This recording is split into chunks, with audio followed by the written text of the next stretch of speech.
Hello everyone, welcome to Alan Ali's channel. I'm back after a long break because I was busy and also I was taking a break. It is very ironical that my previous video was about mental health, but I was struggling with different issues at one time, so I needed to take a mental break and pause for a while. I tried to contact Team Serendip Guardian via Zoom call, and the session was very fruitful and productive. I was supposed to share this video just the next day of when I uploaded part 1 of Janta Ki Awaaz, but well, you guys know the full story now. Anyways, you can reach out them at Instagram, and also I will share you the contact details here. So if you are struggling with any mental health issues, you need counseling, then please reach out to them. Do not suppress any of your struggle. Try to release it, try to share it. And I just want to remind all of you that there is a way out of it. This video is a product of love, hard work, sweat and purposeful action, because I want all of us to push forward this conversation that we're having about mental health. It should not be a taboo, or it should not be just a personal session with yourself. Children should share it with their parents, parents should share it with their children.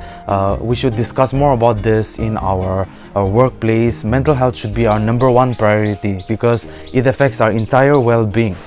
Just imagine you are struggling with certain issues and you meet a random stranger and he or she supports you or encourages you or guides you through. Then just imagine the intent and impact of encouragement and boost that you will receive. Henceforth, I just want to remind everyone to be kind and to be mindful of your words and action. Well, we are going to bust different popular myths about mental health. So let's... hello everyone. Hello to the wonderful team of Serendip Guardian. Welcome to my virtual talk show where we highlight important issues and also push forward conversation to spread awareness about it. So I hope you're all doing good. Yes, we are. Thank you for having us. Yes. It's a pleasure to have you guys with me. So since we all know that the issues about mental health, the awareness part, it is increasing, but we also know that there are lots of misconceptions, myths and misinformation about mental health. And it is high time for us to challenge it with valuable facts. So are you guys ready to bust some myths together? Yes. So you guys can take turns as I share the 8 myths. So the first myth is mental health issues are not real illnesses. So mental illness is real, and just like heart disease or diabetes, it's a medical condition that involves a significant change in one's thoughts, feelings, and behavior.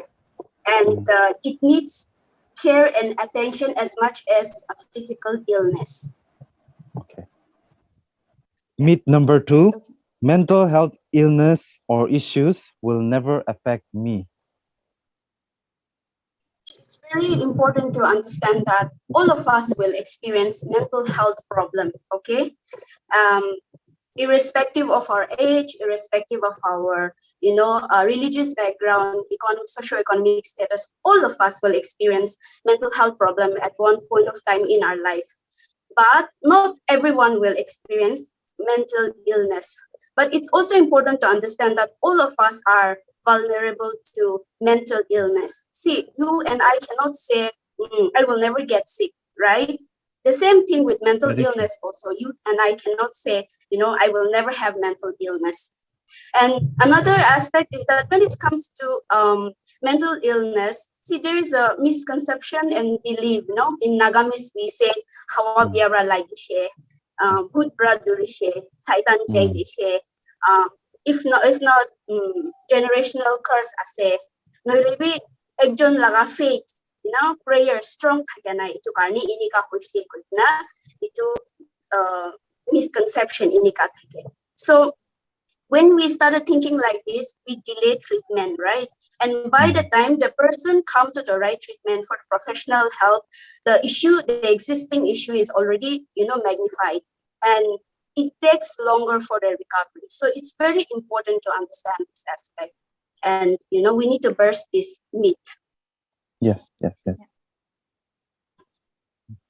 And just adding to it, I was someone who always considered myself to be strong, but when it was around, I think my college days, BA, I was about to go for further studies, and then there was something. We had this family issue, and for the first time, I had this tendency of suicidal thoughts because I thought I was not getting anywhere beyond this. So it is very true. Mental health issues or these thoughts comes to all of us. We're all vulnerable to it. Yeah. Very brave of you to say that, actually. I mean, Yes. it's Yes. not easy to actually admit it on, on media and social media and stuff. And it's very brave Yes. of you to actually say that. Yeah. Yeah. Mm. Thanks for that. Uh, Mhm. Thank you so much. Yeah. So, should we move on to the next myth? Sure, sure. Myth number three: everyone gets depressed as they grow older. It's just part of aging process. Yeah, I'll answer that. This is one very common statement now that we are seeing. You see, the older generation, the population of the elderly is increasing. Okay, and when we are talking about the elderly here, we're talking about the age group of 60 years and above. Now, depression is common among the elderly, but it is not a normal part of aging. Okay, just because it is common, we cannot normalize this. That everybody who gets old will go through depression. It is not like that. In fact, there are a lot of studies that shows that people go. This is aging. It's a phase of life, right? We all go through different phases of life, and in aging, and each phase has its own challenges, right? So when it comes to aging, also there are challenges that people, the older population, go through, and with these challenges, they may face certain things. Okay, now but then they are able to get back, with certain adjustment and all. Now there are certain factors that we need to know why this statement has been generalized so much. Okay, one is, Mm, in this phase of life, we know that people, as you grow older, physically you are not as fit as you are when you're 30 or 20 years old, right? There are challenges in terms of your mobility, your flexibility. Sometimes you are more vulnerable to illnesses like stroke, heart diseases. Now all this can affect the mental health of the older people also. Okay, and there can be other psychosocial factors like death of their spouse, retirement, living alone for a longer period. These are some, and there are certain stressful events that can add, okay, to their to their mental health vulnerability also. But that doesn't mean that every person who is growing older, after 60 years, will have depression. That is a false statement. mm, mm. Okay. Yeah. Thank you. And also, we can also add like mental health issues are not just for adults, but it is also for children because Yes. children growing up in difficult home environment, Yes. they have Yes. this trauma, they have this Mm, depression, and they carry it on mm, to adulthood as well. So that's also one yeah. important thing that we should understand. Yeah. Yeah. Yes. Mm.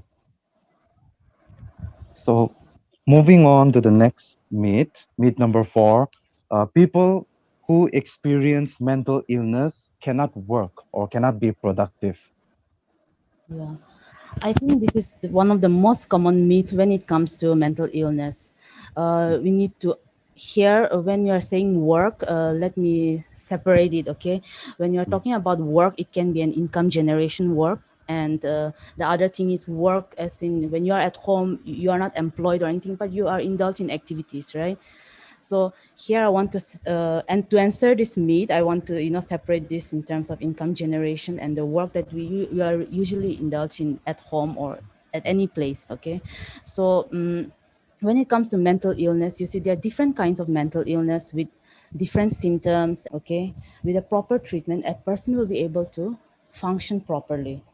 When I say function properly, I mean to say just normal, but just like the way a person who is not diagnosed with mental illness. I've seen a lot of people who works, who go for regular jobs, they are under proper medical treatments.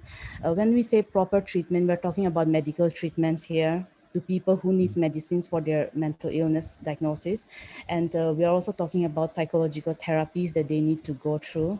And also when we say we also need to know that there should be proper social support. When I say social support, it can be families, the workplace that they are in, also the community they are involved in, all this proper social support that they are into. So many people with the right amount of treatment and the support that they get, they are able to function properly.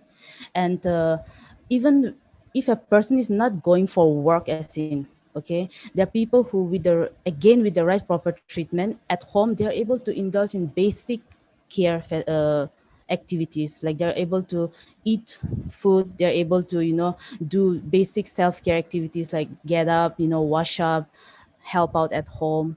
All these things are involved, and with a proper treatment, they can function. So that's my answer to that myth. Yeah. Yeah, I think this is a very common misconception, as in terms of when it comes to mental illness. A lot of people, I mean, a lot of us are scared of people with mental illnesses, thinking that they're going to attack us, they're going to, abuse us, and they're going to get violent and everything. But this is not true. And I think when it comes to mental illnesses, it's just 3 to 5% of people with mental illnesses that may resort to violence, or this thing. But the vast majority of it, as in, that's as normal as even us, any one of us, in terms of people who do not have mental illnesses turning to violence or abuses. So it's just a very vast, a very small population, that is just 3 to 5 percentage. And I think this is magnified so much because of the media, how media True. portrays people with mental illnesses in their movies, in their TV series, and things like that. And also, the other aspect is, just if one person with mental illness has attacked someone, or has become violent, the news is magnified so much by the news channels and various medias, that it gives a very wrong picture of people with mental illnesses. And I think this is we need to understand that this is completely wrong. In fact, I really want to add here that it's the other way around, where people with mental illnesses are more prone to violence and abuse instead. And by how our society views mental illness and people with mental illness instead. Yeah. Yeah. Okay, I'd like to answer that as well. As I think, just as we have no control when we get flu, right? When we catch cold and cough and all, in the same way is mental illness, right? Uh, there are various circumstances that leads to a person suffering from mental illness, be it genetic, be it medical conditions, be it various changing circumstances, like Agona was talking about initially. So there can be various factors that contributes to a person suffering from mental illness, just like physical ailments. And I think we also want to add here that, as in, just like in physical ailments, we have different levels of immunity, right? Our immune system is completely different from one person to other. In the same way, our levels of resilience differs from individual to individual. Again, that is a result of multiple factors of how we have been brought up, the circumstances that we grew up in, or various other factors. I'm not going to go so much into details explaining everything, but various factors that contributes to it. And so our levels of resilience in dealing with those different life situations is completely different. And so yeah, those are the various factors. It has got nothing to do with a person being weak or strong, or not being able to handle stress, or not being religious enough, or not praying enough. It has got nothing to do with that. Yeah.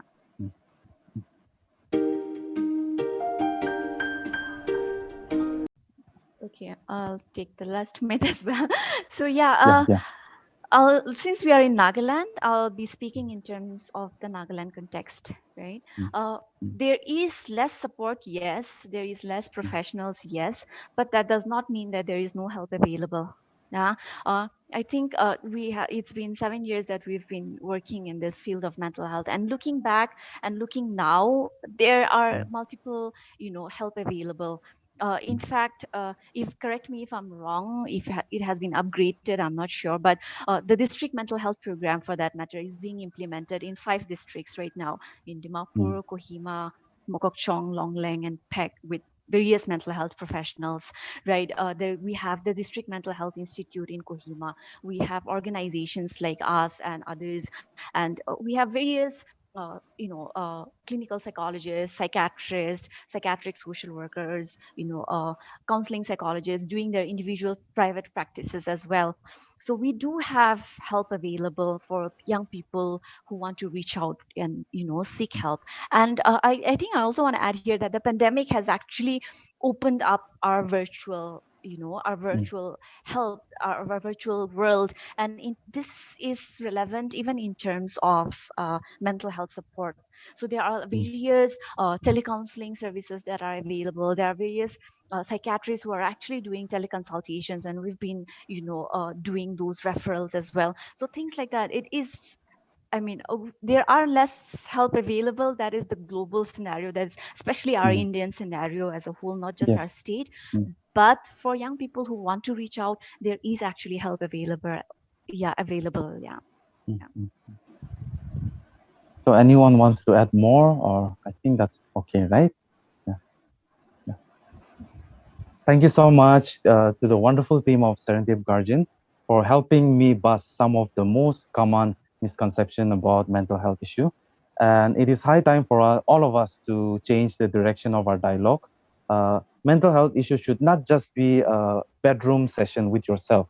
If you're struggling, if you're lost, if you need help, you need to seek help. And I will share you more information about Serendip Guardians in the description down below. So if you need help, you can please reach out to them. And I'm sure they would love to help you guys.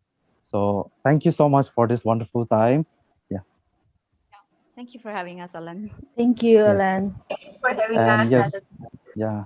And you guys are doing great. Keep up the good work. Continue to spread your positivity and continue to nurture lives who are struggling. So God bless you all. Yeah. Thank you. Bye. Thank you. Bye. Okay. Okay. we do, like, we have been doing Zoom meetings the whole time, but Yes, this yes. is this is a little Never been stressful because so nerve-wracking. It's nerve-wracking because it's going to go to YouTube as well. yeah. That's what. And That's what exactly. Aro, Mohan, we try to do retakes now when doing YouTube videos. So this is like a no retake shot. So it's again more nerve-wracking. Yeah. But all throughout the session, I was panicking inside.